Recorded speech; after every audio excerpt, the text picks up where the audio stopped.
Hello folks, how you doing? Phil here on the BTP YouTube channel. Thanks to each and every one of you who subscribe to our YouTube or follow us on social media at Beyond the Pitch, of course, or myself at Malachans. That's MALACHIANS. Always appreciate it.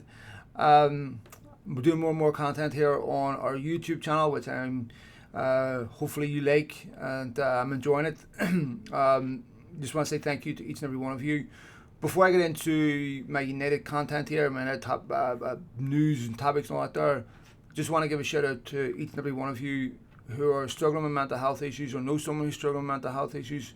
Folks, this is a very, very difficult time. It's been a very difficult year for me. As many of you know, I battle my own issues. I've been quite open about my mental health and addiction struggles over the course of my life, which I wouldn't wish on anyone. But perhaps one thing it did teach me was humility, and to realise that nobody's above this. So if you're out there and you're struggling with mental health issues, please understand, first of all, you're not alone.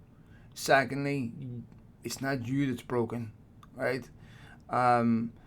If you're out there battling addiction issues, understand that almost all addiction is the result of a pain, unresolved emotional pain. I don't believe in saying you get clean because it implies you're dirty. You're not dirty because you take a substance that temporarily alleviates your suffering. I don't like that terminology. So if perhaps one day you can get yourself to a place where you can live without substances blocking out the pain, that's the goal.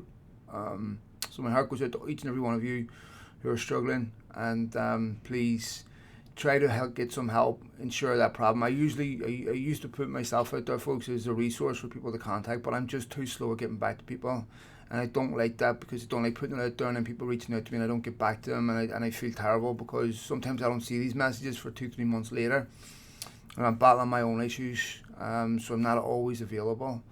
So I apologise, but I wish you nothing but the best, and you're not alone. Anyway, folks, let's talk about Manchester United, of course. We're all still really disappointed over the result on Tuesday. And there was something that Solskjaer said today that was really quite disappointing. Now, I've been a vocal defender of Solskjaer, right? I'm not polemic. I don't live in one extreme or the other. I don't believe that he's to blame for every problem at United. And I don't believe he's responsible for all the good things that we've seen as well. Somewhere in the middle. And it's bizarre you get attacked on social media, whatever opinion you have. If I defend Solskjaer, it's because I had him on my podcast, which is just truly bizarre. I had Paul Pogba on my podcast too, and I don't defend him.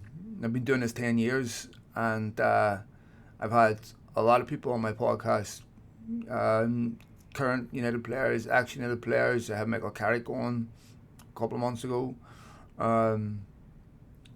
So the idea that I choose who to like or dislike or defend because they come on my podcast just shows that you know nothing about me or what I do and how long I've been doing this for. That's certainly not the case. My opinion of Solskjaer is dependent upon results, evidence. As I've said many, many times, Solskjaer's legacy as a player is totally secure, where it's never in doubt. Even if he finishes bottom of the league, he will always be a legendary player for United. But we evaluate him now as a manager. And I praise him when I feel it's due, and I criticise him when I feel it's due. His comments today about we need to learn, about getting out of a group, Champions League group. See, this is where I have a problem with giving time, right? First of all, Solskjaer's not in the realm of a manager that can ask for time anymore, right? He's been there now almost 3 years, at least 2.5, right? 2 years. So he's at a point now where you've been given time. You're at one of the biggest football clubs in the world. You can't turn around at Real Madrid and Barcelona after 2.5, 3 years and say, give me time. You've had time. And when he got the job, we all said he needed, 4, 5, 6 windows? This was supposed to be the period where we see the best of Solskjaer's team. Yet we're being told that we have to learn how to get out of a Champions League group. Now, the people that run this football club, Ed Woodward and his staff, took over, coming up on 8 years now. They took over a championship winning team. And in 8 years, they've taken Manchester United from league title winners to a team who barely scrapes fourth, sees that as a success, and now has to learn how to get out of a Champions League group. By what metric is that success? And how dare these people come out and say, we need more time? More time? Tell me what other job in the world. You get 8 years. Going backwards, by the way. And you spend $1 billion. And then you have the balls to come out and say, hey, give me more time. No. None of you deserve more time. You've had your time. And any football club that took football goals seriously would have ended this nonsense, this charade. It would have been done. I'm sorry, but this is where I get irritated. If Solskjaer goes, Woodward should go with him. I'll take that deal. You got to take responsibility. You got to take responsibility for every manager that he's brought on, sacked, that have done nothing. You got to take responsibility for Solskjaer. You give him a job. Go with him. Don't just sack him. So, whatever happens against City, Solskjaer's not close to getting sacked for a number of different reasons, right? One of them being that Ed Woodward's going to have to admit once again that he made a mistake and don't want to do that, right?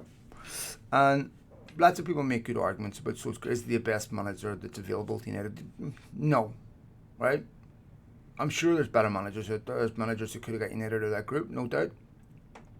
But that showed me the question we're asking ourselves, right? Not should we get a manager that can get us out of the group. Surely our goals have to be winning that competition, winning the league. I don't think there's a manager in world football can take United to a league title, and I don't think there's any manager in world football that can take United to a Champions League winning team right now. They're too easy to beat. They don't have a clinical cutting edge up front. Miss way too many chances. There's always a mistake in that defence. They can see goals from set pieces way too often. David De Gea is a problem. David De Gea, when was the last time David De Gea had a run where you could say he's a world-class goalkeeper? Hasn't been for a while. I want to see Dean Henderson get a chance. That third goal against Leipzig was really a calamitous culmination of Harry Maguire not doing the first thing that a defender should do and deal with the ball, and David De Gea coming out and shirking responsibility because they want to get hurt. That's not players that are desperate to win, folks. That's not players that care about the consequences of failure, because there is no consequences of failure. PR companies release social media apologies, but oh, we're so sorry and all this.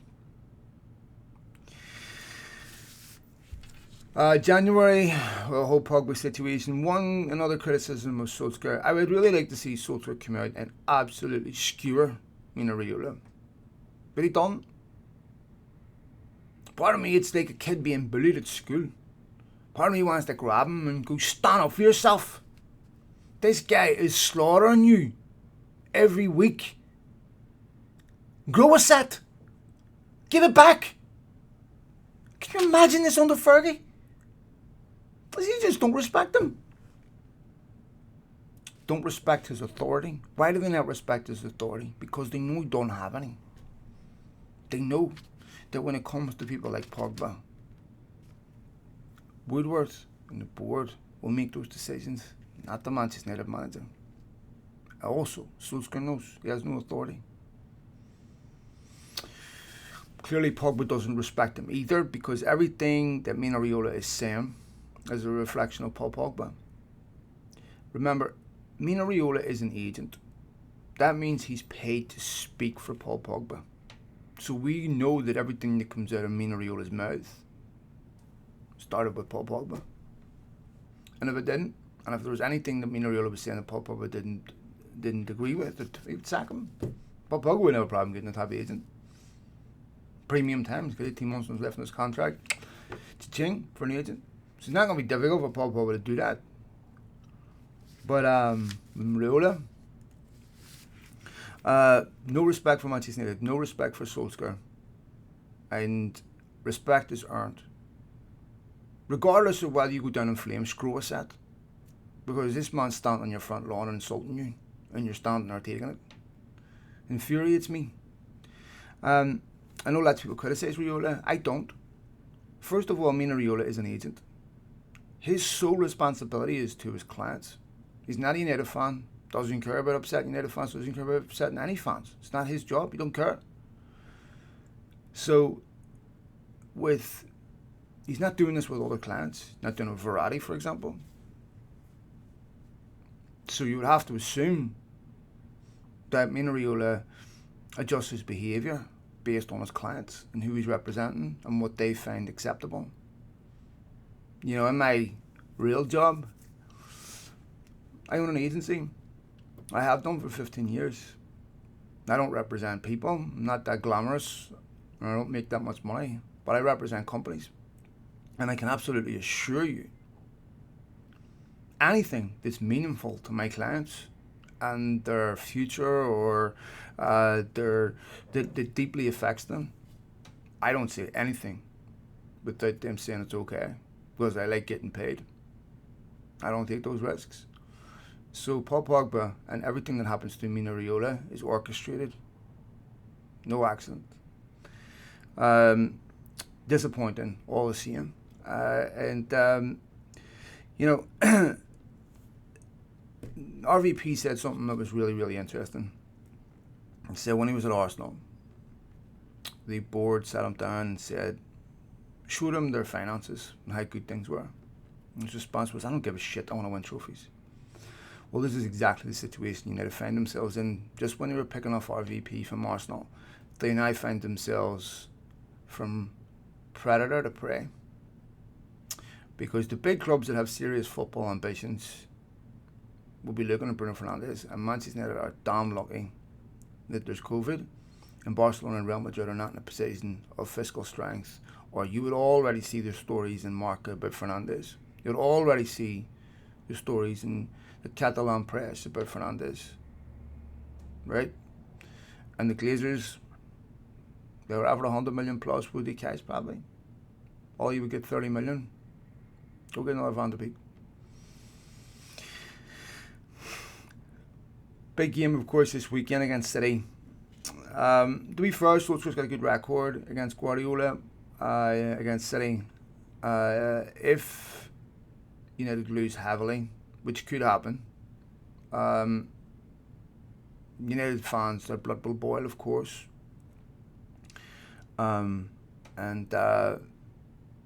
You know, that is, I don't believe United will sack Solskjaer because they lose badly against City. But it's also a game you could easily see United win. And if they did win, you know, I know lots of people don't want to hear this, right? It would be hard to justify sacking Solskjaer. I know United won the Champions League. And I know you can say that he's not the best manager in the business. I understand that. It would be also hard to justify sacking a manager that's within 2 points of top of the league. So I don't think he's close. It'll be interesting to see what United do in January. I've next video I do, I'll talk more about transfers. And I'll reach out to Fabrizio Romano and try to get him on the pod. I had him on a couple of months ago, so I'll reach out to Fabrizio and see if we can get him on to do a pod about what we should expect in January's transfer window. If you've got any guests or anybody you'd like me to get on, just drop me a line. You leave a comment below, or you can message me on Twitter at Malakans, like I said. So tomorrow against City, United at home. We've been terrible at home. You look at the squad that's available tomorrow. Cavani touch and go. United need him tomorrow. Wan-Bissaka will start. He's always done really, really well against Raheem Sterling. Raheem Sterling's never scored against United. Wan-Bissaka's always done well. Probably cursed him now. Be interesting to see what happens in that back four. I cannot see United going to a 5 again. They do not do well in a back 5. I don't understand if you're going to go to a back 5 why Luke Shaw starts ahead of Tuanzebe, who was on the bench the weekend. But again, must be a reflection of what Solskjaer thinks of Tuanzebe. So, anyway, I think you look at City. Aguero's not going to start. They haven't been great. It's not the same City team that we've been seeing for the last couple of seasons. So it's a winnable game. And these are the types of games that Solskjaer ends up getting a result in. If he loses, United lose, I don't believe it's evidence Solskjaer's an idiot. And if they win, I don't believe it's evidence Solskjaer's a genius. Right? He's not an idiot. He may lack certain things, but you can guarantee he knows more about football than you and I do. And you can guarantee he will know exactly why United aren't where they are. But identifying the problem is the easy part. Fixing it is the hard part. We shall see. Folks, don't want to talk a year yet. I'm sure you got other things to do on Friday. Thanks for all listening. Thanks for all your likes, retweets, downloads, everything else. Incredible. Your support is amazing. I hope you're all safe and well. And remember, if you need help, anything, please reach out. You're not alone. Cheers, folks.